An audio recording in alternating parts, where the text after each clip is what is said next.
if there's any element, molecule, or phenomenon that provides scientific evidence of past or present life. Usefulness is determined not only by the possibility of life creating it, but also by the improbability of abiotic stresses creating it. Some metabolic byproducts that can dissipate and accumulate in the atmosphere to allow remote detection via spectral features are referred to as atmospheric biosignature gases, as in oxygen produced by bacteria on Earth, and also certain methane producers. However, biosignature has been limited to dominant Earth biosignature gases.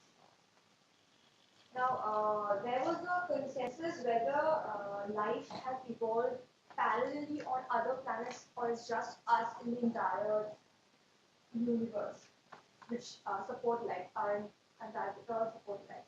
So, according to Steve of NASA, it is assumed that longer wavelengths of light cannot support oxygen photosynthesis because due to stringent energy requirements of splitting of water molecules. However, with the discovery of the cyanobacterium Acariochloris marina that uses chlorophyll D and its absorbance maxima is 710 nm. So that is due to the electron withdrawing group at the carbon third position that shifts the absorption maxima towards the red end. So it can achieve attention because of the possible to expand the spectrum in bioenergy applications. That's the chlorophyll D. And that's this is the first fact on red. And there are other, there's one phaeophyton, so this turtle molecule that is devoid of any liquid. What did you say? Phaeophyton. Yeah, phaeophyton is not a chlorophyll molecule, it is a phaeophyton. No biology.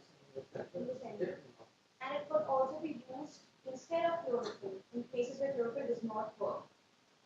And a group of scientists, they also worked and they speculated that if water exists on Mars, this on Mars may be below this. And photosynthetic organisms would exist below the Martian surface, specifically along a state that is punctuated by episodes of reproduction and photosynthesis when the conditions become very hard. It means when the conditions are favorable, they grow, photosynthesize, and repair mechanisms come into action. But during unfavorable conditions, the protective mechanisms start to function. And they arrive at accuracy by running Martian surface simulations based on extremophiles, mainly cyanobacteria, which currently live within the Arctic and Antarctic ice caps. And the hydrothermal vents in the Yellowstone National Park is about as close to Mars as one will find on Earth. And the primitive Earth and modern Mars share similar atmospheric composition. So we can almost think we can think that Mars is at that position what Earth was 14.5 billion or 2.7 billion years ago.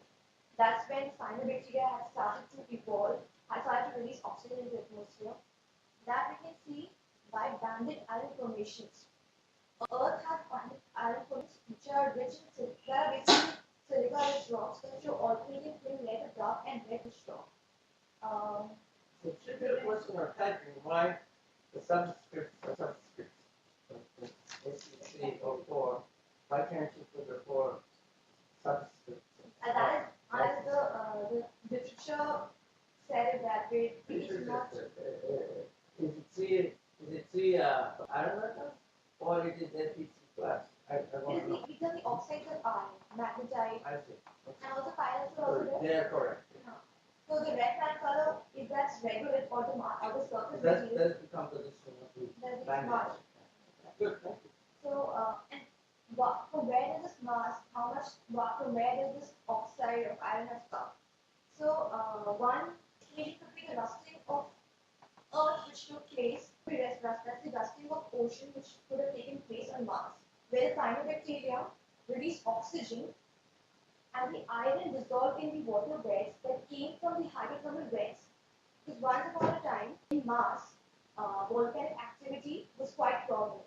So that's where the silica and iron came. They dissolved in oceans, and as soon as the cyanobacteria started producing oxygen, these were deposited, sequestered in the iron beds. And as a result of that, rusting of oceans took place. once the iron was depleted, that's when the oxygen started accumulating. That's how evolution of aerobic world took place on Earth. And also, they were the first organisms that used water instead of hydrogen sulfide or other compounds for electrons and for fixing carbon dioxide while releasing oxygen during photosynthesis. That changed the Earth's atmosphere, shaped the evolution of the Earth's atmosphere. This could be seen by the presence of stromatolites that are present in New Zealand. These are called living colonies of cyanobacteria.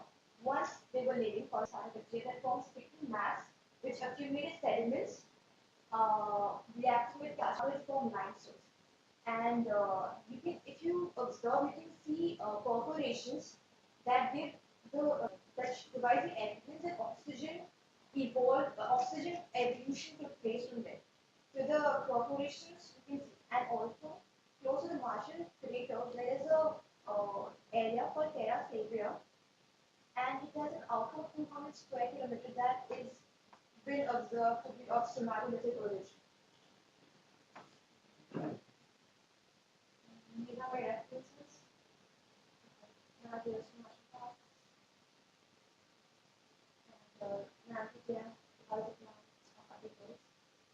Recently forwarding it to You know how to type your just for everybody. The author's name, the year, the title, journal name, volume number, page number. So that's the proper way with the books. You have a chapter in a book, you write the name of the author of the chapter, the year, the title of the theme, the name of the editor, the title of the book, publisher, and finally the city where it was. So those are the standard ways, and one of the reasons having to all this is to see that you write professionally. Huh? How should I tell? So, in a book reference, if you have a chapter in a book, you write the name of the author of the chapter, here, the title of the chapter, in, colon, and then the name of the editor, and then the eds, then the title of the book, then the name of the publisher, and then the name of the city. These are the usual information that's needed for a chapter.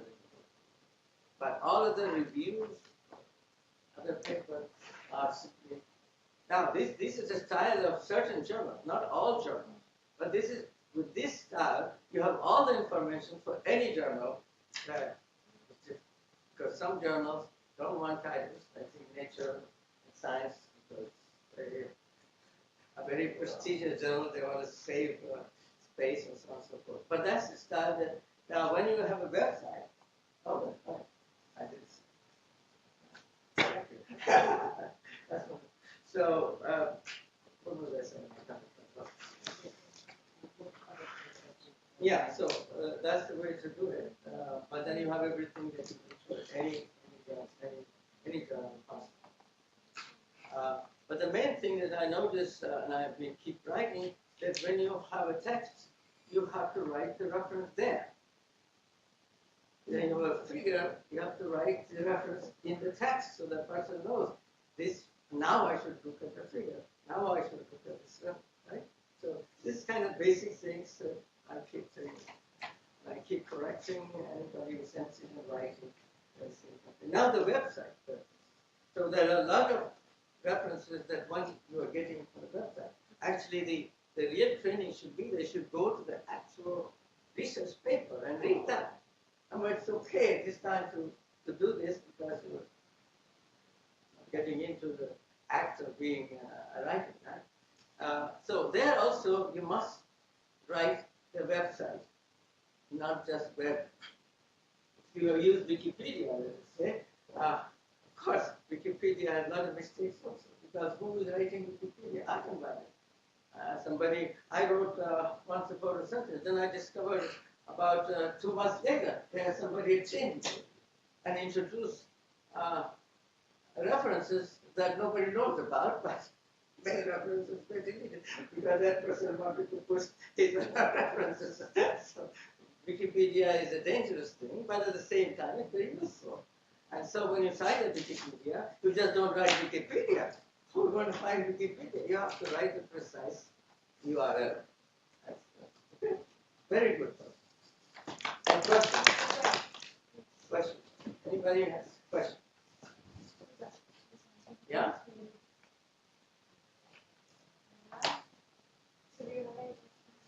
Well, we talked to each other a lot. I mean, I mentioned personal interest in this field. I had several papers with Nancy Chiang at NASA. And one of the things that we did, this is not a question, this is about my own interest. I'm not writing a Wikipedia on that. So, so the whole thing was whether you mentioned spectral signatures. That's what our paper is about. Published in Journal of Astrophysics. Yeah. So we asked the question, like the same question you asked, because they said first is far-red light is not, and then they start to deep. By the way, there's a paper was mentioned in Science on that. I know her really well. It's a good friend in Australia. She was with Tony Larkin. So anyway, so Nancy discussed with me and many other people, including Mark Blankish, who is the author of the book, which we should all read. If you don't read, it's not a good thing. You have gotten a free copy or something, right? So please do this. So basically, then we said, so what is the light spectrum, light everywhere in the world? And we discovered that in a lot of planets, the light is different than here, and therefore the color of the planet would be different. And so we wrote this article, and then Nature picked it up. And they wrote a commentary on our article. My name was not Nancy, saying, are plants orange in outer space? And the question was, they put a very nice picture of orange plants. So that's not a question, there's a kind of research in. Okay. Thank you. Again. Next. Huh?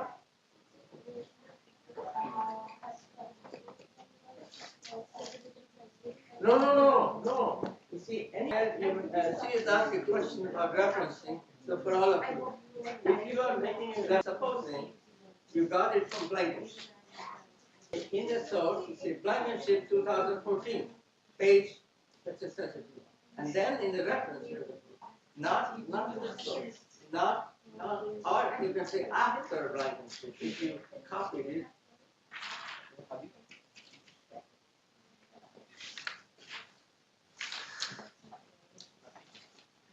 Oh dear. Hi everybody, good morning. I'm Syed Hadi Tulyan. Today I'm here to present you a presentation of the animal photosynthesis. And I brought here Mr. Walker. And this is for those guys that they are present here and they are not interested in this topic. The event is at the end of presentation. And one of the other things that I want from you guys that are you challenging us to believe that there is animal photosynthesis? You didn't have a question. Also, the professor is going to have the comments at the end of the presentation. I want your comment on that. So, there's another thing that I want to approach for me that before in the starting of presentation, not at the end of presentation. If you do it, I will be happy. I'm really worried about your animal photosynthesis word. And before I go through my presentation, here's a question that do you think animals synthesize their food from sunlight? Those are agree that animals have photosynthesis. Just raise your right hand. No one is agree. What was the question? Question is that do you think animals synthesizing their food from sunlight? Yes, sir. If you agree, that just raise your right hand. Those are agree. 1, 2. Thank you. And those are not agree, just raise your left hand. Okay, we have a lot of it. Thank you, everyone. So there must be something that I have present this presentation. So let's see that is there something here or not?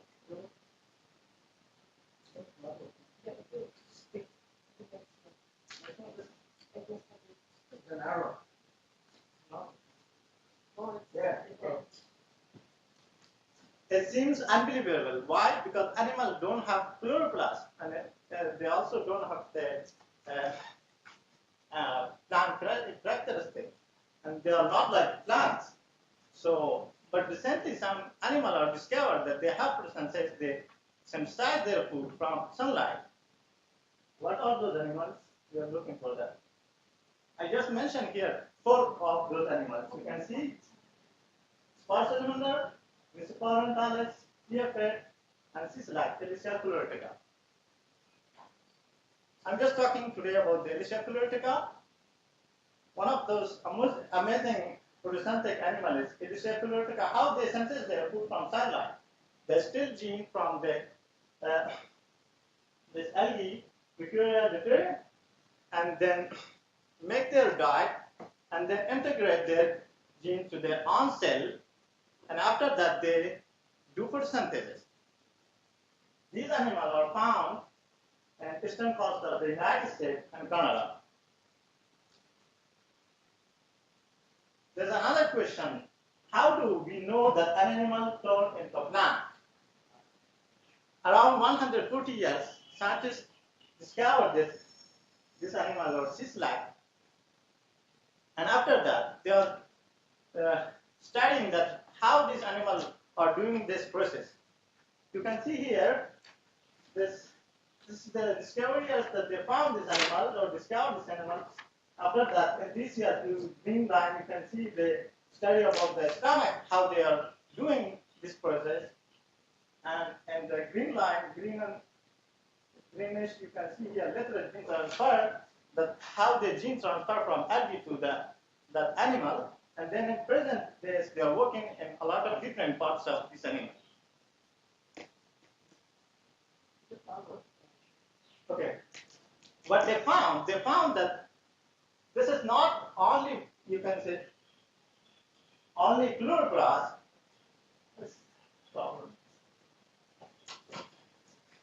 They found that it's not chloroplast that they taken from or stolen from the algae. Instead of that, they are taking some important genes that they are important in chlorophyll synthesis. I mean, this is not only thing. They transfer those genes to their offspring, and their offspring have also photosynthesis. And they did not transfer the gene. But here I have some papers that Tell me. I will show you that they will transfer. I just thought it's very amusing. There is another thing they found that this slide they survived without any food for 9 months.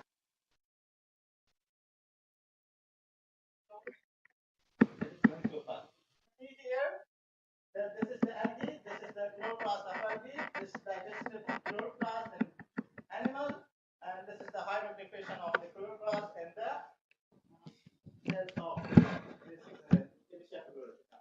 And then they exposed these animals to light, and they found photofluorescence. You can see here the photo.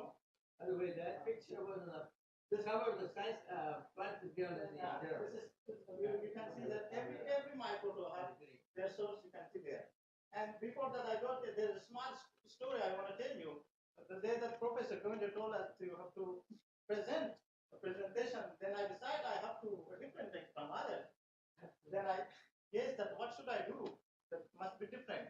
And I go through the Google, appreciate for that, and I found that there is some amazing thing that's called animal food sensor. And then I searched for people. I didn't find anything. I'm just a little upset. And then I decided there must be something.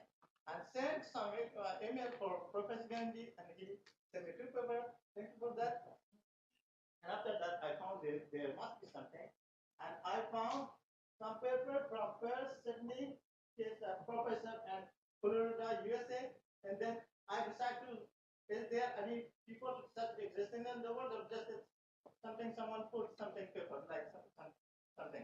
And then I write some. You can see my email here. I didn't think that how to write. Just writing something. You can see my mistake here. One of them I mentioned here. You can read properly. To him, I don't think that he will be as a response to my email. After one half hour, he responds to my email. You can see, hello, I am sorry, but I am traveling. I do not have access to anything presently. All those papers should be available on the web from the journal. And there another email that I mentioned, I didn't mention here, and he sent me those papers. I will tell you here. You can see Professor Govindjee asked me there is no gene transfer. You can see here this paper and all those things here are available. And I will give you this paper also. The chlorophyll is synthesized by anyone using transfer algae nuclear gene. I did say it is. No, I said I don't know. Okay. And there is another paper. I just go through that how did he deal with this that prove that this animal have photosynthesis. They provide the protein from this animal and then extract the protein and then visualize it ready to protein on X-ray film, then ran it on gel and they found something. Do you think he found something or not? He found amazing thing. Let me ask you a question. I don't have time for it. No, take care of it. So if what I know is that yes, they may, but they still have to eat the algae again to do that. So basically, they do not transfer all the necessary material for it to have. Is that true or not? Okay, I will answer. There is some important gene that I mentioned that they are transferred. Those genes are, which is Professor Tripathi yesterday, he told us that those genes are chlorophyll D, chlorophyll H, chlorophyll G, and also ORD, that they are transferred from the, not only from the eating, they are taken from the those larvae, which is ant and shell. So this means that they are not attached to any algae and they are still in egg. They prove that, on other paper I have that, they prove that these genes are transferred and the offspring are also able to synthesize their food. No, I understand and I believe what you're saying. That genes are transferred. But the question I'm asking is whether that when that becomes grows, whether that is have to eat again the algae in order to live or not. My I got research was that it does not, it has to eat again. That's the point. They are not eating again and they are able to survive their life to the end of their life cycle. Very nice. I like that. And what did he found? He found that this gene are available in the inside of this animal. And to prove that, Okay, 30 more seconds. Okay. To prove that, there's another thing you can see here. In China, there are another group. They just sequence the C-SLAC gene, and also they sequence this animal genes and put it in computer. I don't see any of those like computer. Maybe Professor Govindjee and other you can saw that, or maybe I don't know. They put their both of them genes and compare it, and they found amazing thing. You can see here. This is available. 52 genes are transferred from algae to the animal, and this is the proof that this animal are available. You can say able to synthesize the food from sunlight. And I'm going to the last part. And today we get that animal have photosynthesis, and also by this that animal have photosynthesis, we can go to evolution between animal and plants, and also maybe in future we are able to change animal to a plant. If you did so, maybe you do that. You are discovered anew. You have to stop and thank you very much. Okay, I want to start over. Thank you, Professor Govindjee, Professor Barnali, Hazat Angel of Professor Govindjee. I forgot her name.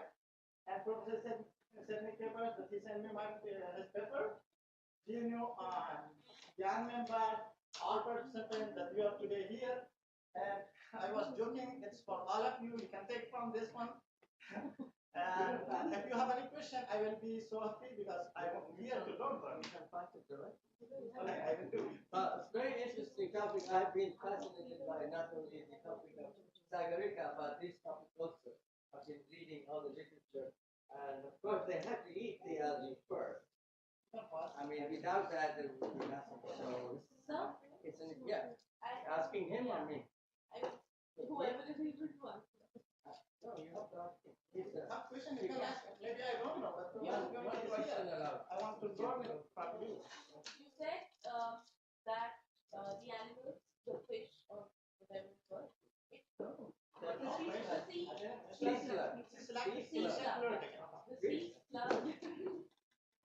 the seal gene from Even there is a good thing that if sometimes you are stealing some knowledge from your professor, this is a good thing. Stealing is not a good, but you can say everywhere. stealing gene.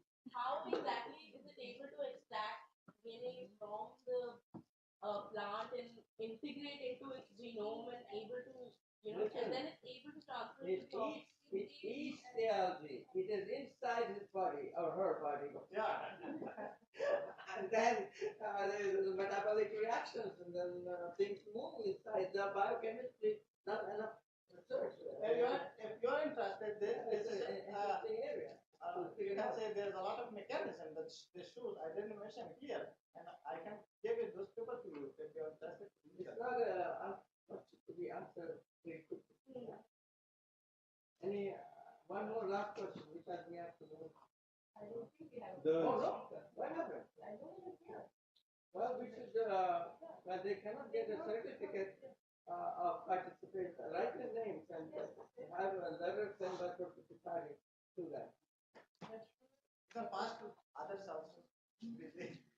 No, not busy. I'm saying the gene transfer. You're saying there takes the gene transfer that takes place. Yeah. Do the genes get absorbed into the germline? Yeah, so I'm saying that those genes are through. You can say CHLD, cell. That's not what I'm asking. I'm asking that will the next generation will also have it? Yeah, the offspring have the. That's what we have been saying. You said that. Yeah. Okay, that's what I have a problem with because I was just confirming.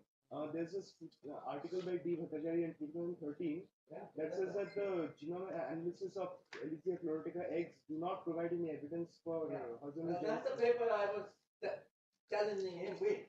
That's a discussion. I have, But he says that he has other papers in which they have and they have shown other ways. So I have they but more than 25 papers you can, if you trust, I'll give you.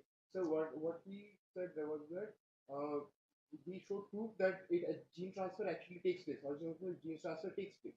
But what I read was the paper, it actually shows that there's no absorbing of the gene into the germline. That is exactly what I told him from that paper. So that's the latest paper. He challenged me by citing other newer papers in which they have seen. So it may be that in the organism of the Bhattacharya, I think did the experiment, this was the result, or maybe another, and maybe it's a challenge. So therefore, new research has to come up to figure out who is wrong and who is right. Professor Shetty Keepers is working around 30 years about this animal. And there is a lot of papers, everyone I will give it. I tell you, the best thing would be to write to Dr. Bhattacharya and send him these new papers and ask him, what do you think of these papers? Do you think they really another thing is there is a lot of species of Elysia chlorotica. That's why maybe he did with something else. Yeah, that's exactly another. How can there be many species of Elysia chlorotica? Strange. You have a chlorella paranoidosa, and somebody is growing in one lab, it's changing to another strain, and the two are two different results, and people are fighting. This result is correct, this is correct, and when they compare the samples together, and they find both results are correct because the systems are different. So yeah, you are right.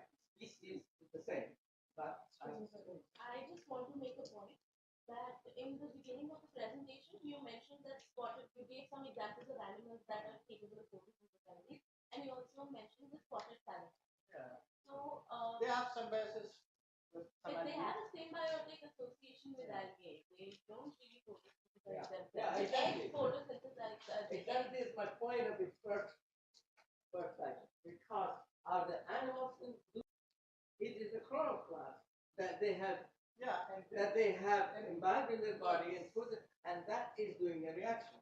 So it's not. So it's a matter of language, how you say it. So I was kind of shocked by your language without a question mark. That is, and the other animals, it's like that. But in this like it's not like that, right? Yeah. It's like a plant. So his title is to attend big audience, a crowd. Okay, thank you. Which is Everybody. interesting. And well, thank you very much. So the question is, where are the other people? Do you know them? Does anybody know any of the other students who are not here for supposed presentation? Does anybody know them personally? Know them personally, please go and talk with them. Because how can a certificate be given for participation in the program? I better